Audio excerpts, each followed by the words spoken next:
반갑습니다. 이제 우리는 7장 새 언약의 체결입니다.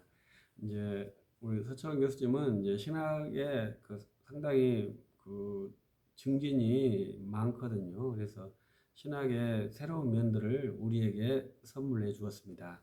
그러한 것들도 이제 여러분들이 알고 우리들도 그러한 신학을 만들 수 있으면 정말 좋겠다 이렇게 하지만 그렇게는 안 되겠지만 이제 새로운 신학을 이해하면서 이제 선진들의 이해의 지평을 따라가면서 이제 믿음을 훈련하고 있습니다. 언제든지 우리는 한 믿음의 주, 우리 주 예수 그리스도를 믿고 고백함으로 구원에 이르고 우리 주 예수 그리스도를 정말로 더 합당하게 믿고 고백할 수 있는 신학의 산물들을 만들어낼 수 있다면 정말로 그것은 복된 일이죠. 그래서 저는 이제 신학을 하면서 이제 주 예수 그리스도를 믿고 고백하고 전도하는 일에 힘을 써야 한다 이렇게 주장을 하고 있습니다. 여러분들께서도 신학을 공부하셨다면 주 예수 그리스도를 믿고 고백하고 전도할 수 있는 그러한 신학도, 그러한 사역자, 그러한 그리스도인이 된다면 저와 여러분의 만남이 저의 미션이 성취되는 것입니다. 저의 제1번 미션은 여러분들이 주 예수 그리스도를 믿고 고백하고 전도하는 것을 말하는 것이 저에게는 1번 미션이고 2번 주의 은혜는 제가 전하는 말을 듣고 여러분들도 주 예수 그리스도를 믿고 고백하고 전도하는 것이죠. 제 3번 미션은 여러분들도 똑같이 주 예수 그리스도를 믿고 고백하고 전도하는 제자들을 또 만들어내는 것이 제 3번 미션이 되는 것이죠. 그래서 저는 제 1번 미션, 나는 주 예수 그리스도를 믿고 고백하고 전도하는 일을 하고 여러분들에게 그것을 하라고 독려하는 그러한 선생이죠. 여러분들이 현장에서 주 예수 그리스도를 믿고 고백하고 전도를 하신다면 저로서는 매우 복된 일이고 또 여러분이 훈련시키고 전달했던 여러분의 제자가 또 주 예수 그리스도를 믿고 고백하고 전도한다면 매우 좋은 것이겠죠. 그 외에 복된 것이 없어요. 그래서 저는 이제 신학 논쟁에 참여하기도 합니다. 그러면서 이제 왜 우리가 논쟁을 해야 되느냐 이렇게 회의감이 있을 때도 있어요. 우리는 주 예수 그리스도를 전해야 되는데 왜 이렇게 논쟁을 해야 되느냐 이러한 회의감이 있고 그리스도인이라면 우리가 싸움도 좋지만 논쟁도 좋지만 예수 그리스도의 복음을 전하자 이렇게 합의가 되기를 바라는 그러한 사람이에요. 제가 이게 말이 좀 길어진 것은 이제 우리가 있는 부분은 서철원 교수님께서 새롭게 정립을 하고 있는 내용입니다. 새롭게 정립을 하고 있다고 하는 것은 정착 과정에서 무엇이 발생하겠어요? 논란이 발생할 수 있습니다. 그래서 그러한 논란이 또 한국교회에 있는 하나의 부분이기 때문에 그렇습니다. 그래서 논란이 발생하면 논란을 어떻게 할 것인지 이제 그러한 것이 우리 신학의 담론인데 여러분들이 이제 그러한 것을 훈련하면서 여러분들 사역 현장에서 신학의 담론 현장에서 정말로 양심적인 그리스도인으로서 교회 사역자로서 A와 B를 결정할 수 있다면 아주 좋은 사역자죠. 근데 거기에서 나는 잘 몰라. 당신이 하는 대로 따라갈 거야. 이러한 식으로 말하지 않기를 바라요. 그래서 내가 보니 당신이 더 좋다, 더 합당하다. 그러니 내가 당신을 따르겠다. 이렇게 판단할 수 있는 판단 능력이 우리의 학업 훈련을 통해서 여러분들에게 함양될 수 있기를 기대합니다. 새 언약은 서철원 교수님께서 재현한 그러한 새로운 개념입니다. 그래서 첫 언약과 새 언약의 구도로 만들었습니다. 그런 내용이 172쪽에 나와 있습니다. 한번 제가 읽어드리겠습니다. 신약의 언약은 예수 그리스도가 자기의 제자들과 세운 새 언약이다. 이것은 이제 서철원 교수님께서 만든 문장이다 이 말이죠. 그러므로 영혼에서 하나님의 성육신하신 아들과 이중으로 세운 은혜 언약은 성립하지 않는다. 그리고 새 언약은 전적으로 하나님의 은혜의 산물이므로 은혜 언약이라고 말할 수 있으나 영혼에서 체결한 언약은 없다. 이것이 이제 전형적인 서철원 교수님의 문장입니다. 이것은 이제 웨스트민스터 신앙고백서에 있는 행위 언약과 은혜 언약. 이 은혜 언약이 이중이라고 하잖아요. 그것은 은혜 언약은 율법과 복음이거든요. 그거에 대해서 그렇게 말하는 것보다 이제 제자들과 이제 마가의 다락방에서 맺은 그 언약식의 새 언약으로 가야 한다. 이런 식의 주장입니다. 이것이 이제 재언을 하셨기 때문에 이제 논의가 되어지고 그래도 이것도 좋고 저것도 좋고 병존을 할 수 있다든지 이것을 취하고 버린다든지 이렇게 결정을 할 수 있겠습니다. 그래서 이제 새 언약은 이제 다시 또 반복합니다. 은혜 언약은 새 언약으로 이해해야 한다. 그러니까 이것은 이제 웨스트민스터 신앙고백서에 대한 수정에 대한 제언이죠. 그래서 여러분들이 신앙고백서를 읽으실 때 그러한 이것이 수정될 수 있는 내용이구나 이렇게 이해하셔도 되고 또 우리가 신앙고백서를 읽을 때 이것을 좀 더 합당하게 문장을 바꿀 수 있을까 이렇게 이해하셔도 되는 거죠. 그것이 신앙고백서 표준 문서입니다. 표준은 계속 바뀌어요. 그래서 이것을 이제 비교한다면 우리가 군대에서 사격 0점 조정이라는 걸 하거든요. 내 총에 대해서 0점 조정을 완벽하게 했을 수 있습니다. 그런데 이 0점 조정은 한 번 하는 것이 아니라 중요할 때마다 0점 조정을 다시 해요. 계속 그 총을 내게 맞추는 것이거든요. 그거와 유사한 것이 표준 문서예요. 표준 문서도 계속 0점 조정을 하면서 그 0점이 어디겠습니까? 제1번은 성경이죠.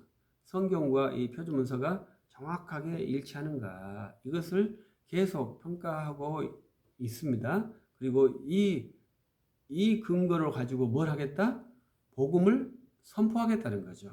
그래서 여러분들이 이제 그 성경에 대한 정확한 이해를 하셔야만 이 표준 문서에 대해 정확한 이해를 하셔야만이 복음을 선포하고 우리 장로파의 사역자로서 설 수가 있는 것이죠.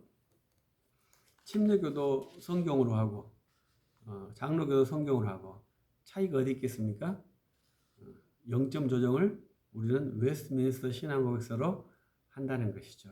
근데 서철원 목사님께서 웨스트민스터 신앙고백서에 있는 내용을 이렇게도 볼 수 있다. 이것이 더 성경적이다. 이렇게 제언을 하신 거예요.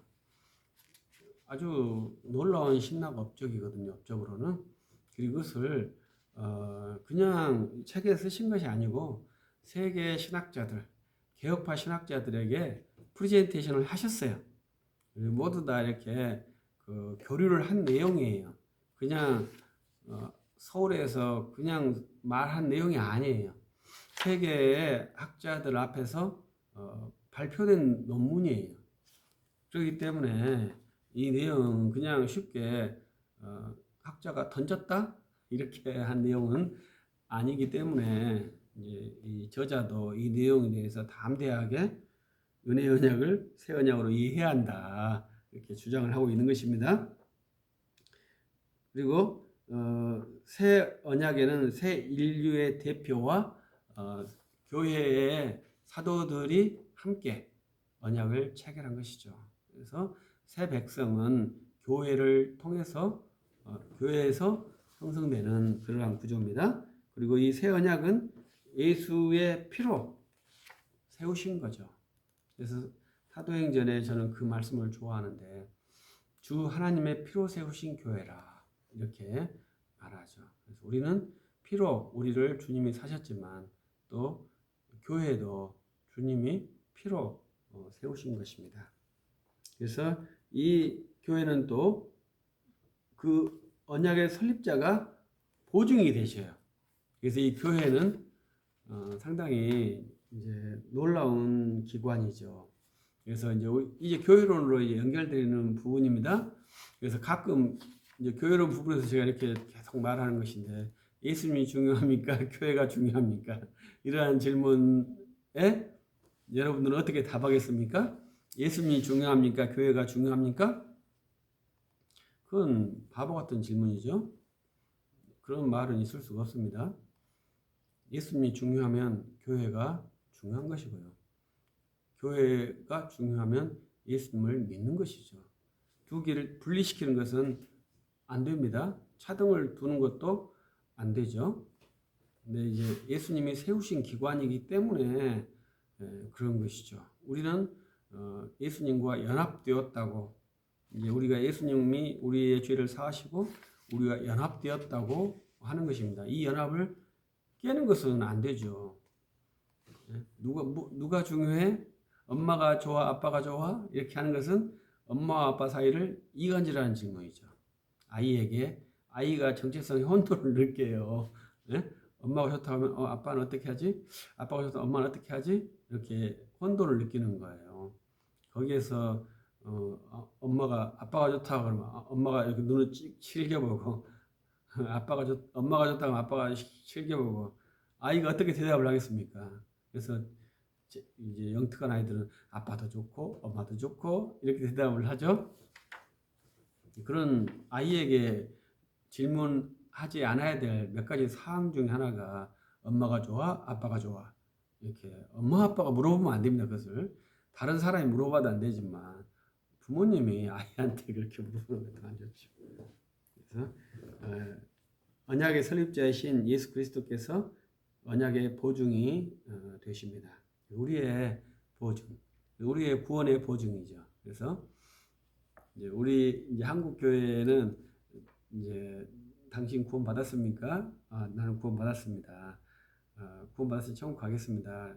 예, 저는 천국 가는 것으로 믿습니다. 왜 천국 갑니까? 이렇게 했을 때 많은 사람들은 내가 믿으니까요. 이렇게 대답하는 거죠. 구원의 보증이 어디 있어요? 내가 믿는 믿음에 있다고 말하는 거잖아요. 근데 그렇지 않습니다. 구원의 보증은 예수 그리스도께 있습니다. 나는 천국 간다고 확신해요. 그러면 왜 그렇게 확신합니까? 이렇게 말할 수 있다 이거죠. 그런데 주님이 나를 위해서 십자가에 죽으시고 그 피로 나를 보증하십니다. 그래서 성령으로 인침을 받았기 때문에 나로서는 구원에 이를 수 없어요. 그러나 그 언약의 보증자이신 예수 그리스도로 말미암아 구원에 이릅니다. 그 믿음이 있기 때문에 두렵지만 주저스럽기도 하지만 천국 간다고 말을 합니다. 이렇게 고백할 수 있죠. 그것이 보증이에요. 예수님께서 보증이 되시는 것이죠. 우리는 성령의 인침을 또 보증이라고 하기도 하고요. 그리고 이제 언약의 당사자들은 교회의 대표들, 사도들이 언약의 당사자들입니다. 그래서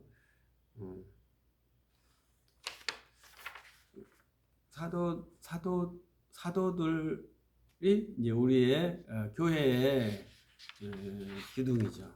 그래서 우리들은 사도의 가르침에 있습니다. 그래서 우리는 이것도 이제 교회론에 또 연결됩니다. 교회의 참교회의 특징 중에 하나가 사도성이거든요.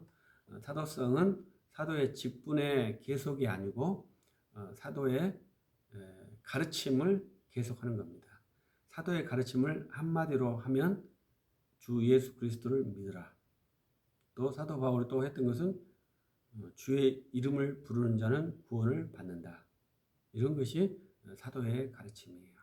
그래서 우리가 그 사도의 가르침을 계속하는 것이 교회입니다. 근데 천주교는 사도의 직분을 계속하죠. 신사도 운동은 사도의 능력을 계속하려고 하죠. 근데 우리는 사도의 가르침을 계속하려고 합니다. 이제 다 사도죠. 셋 중에 하나를 선택해야 한다 이 말이죠. 우리는 사도의 능력 나타남을 추구하지 않아요. 또 사도의 직분을 추구하지도 않습니다. 우리는 오직 사도의 가르침을 추구하는 그러한 교회, 기독교예요. 우리의 기독교는 사도의 가르침을 추구해요. 그것은 교회론에서 말하지만 이 기독론에서도 또 말하는 거죠. 그래서 저희 신학은 전체가 유기적으로 연결이 되어 있어요.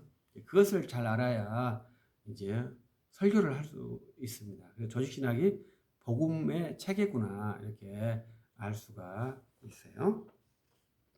그래서 이제 새 언약은 첫 언약의 성취다. 그리고 사랑의 명령이다. 새 언약의 명령은 사랑이죠. 요한복음 13장 34절에 그렇게 나와 있죠. 사랑이다. 사랑의 계명이다. 이렇게 나와 있고 새 복음서에서는 율법은 하나님을 사랑하는 것이고 이웃을 사랑하는 것이다. 이렇게 나와 있고 요한복음에서는 언약식에서 사랑하라. 이것이 계명이다. 이렇게 말씀을 하시죠. 그래서 새 복음서와 요한복음이 약간 차이가 있지만 그 사랑으로 함께 연결되는 것이죠. 그 사랑은 그냥 하나님의 사랑이시라 이렇게 하는 그러한 게 아니고 하나님의 사랑과 이웃 사랑이 항상 공존하는 것이죠. 이런 것을 이제 잘 이해하신다면 우리가 기독교 윤리까지 연결이 돼요. 그래서 우리가 하나님 사랑하니까 하나님만 사랑하고 세상에 대해서는 도외시하는 것들이 우리 한국교회에 가끔 있었죠. 그래가지고 복음만 열심히 전도하고 선교만 하는 그러한 이상한 형태를 갖기도 했습니다. 이웃 사랑에 대해서 충분하게 행동을 해야 합니다.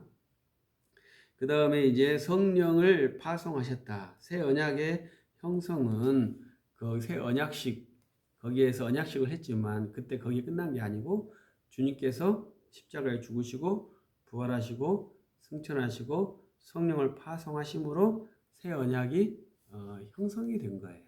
그래서 새 언약의 증표는 성령의 내주입니다. 그래서 어떤 언약이든지 언약의 증표가 있거든요. 우리 결혼식 때 반지를 꼭 합니다.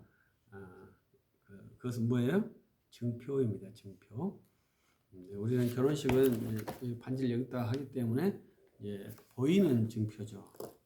그래서 우리 한국은 그런 것이 잘 안 나타나는 외국 영화를 보면 항상 딸랑딸랑 이렇게 손에 링을 보여주죠. 그래서 자기는 딸랑딸랑 이렇게 하는 것은 나는 결혼했다. 이렇게 증표를 보여주는 겁니다. 우리들도 마찬가지죠. 우리의 증표는 성령의 내주예요. 그런데 어떻게 성령을 내주한다고 보여주겠습니까? 내 입에서 나는 주 예수 그리스도를 믿어요. 그래서 내가 손해를 봐야 돼요. 이렇게 말한다면 언약의 증표를 여러분들이 보여주는 것이죠.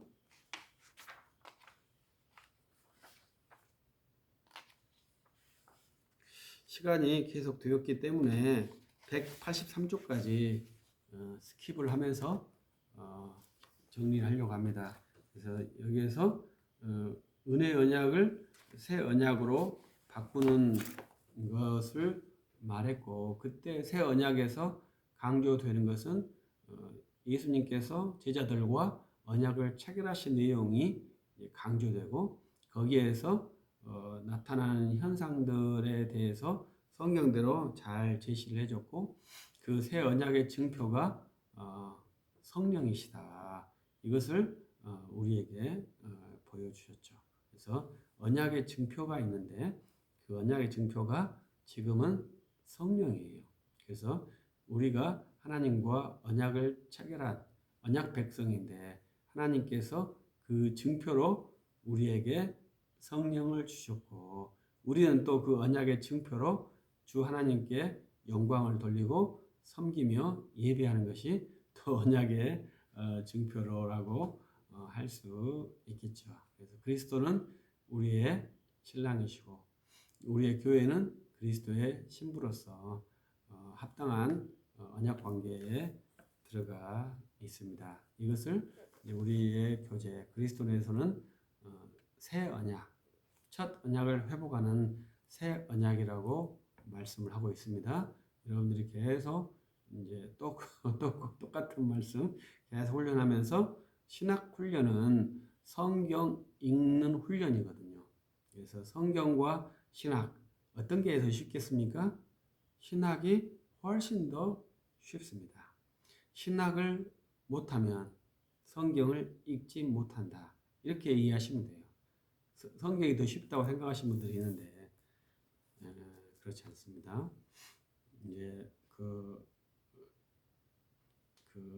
구약학, 신약학 박사님들은 본문 한 장 정도 읽으면 박사를 딸 수 있다고 합니다.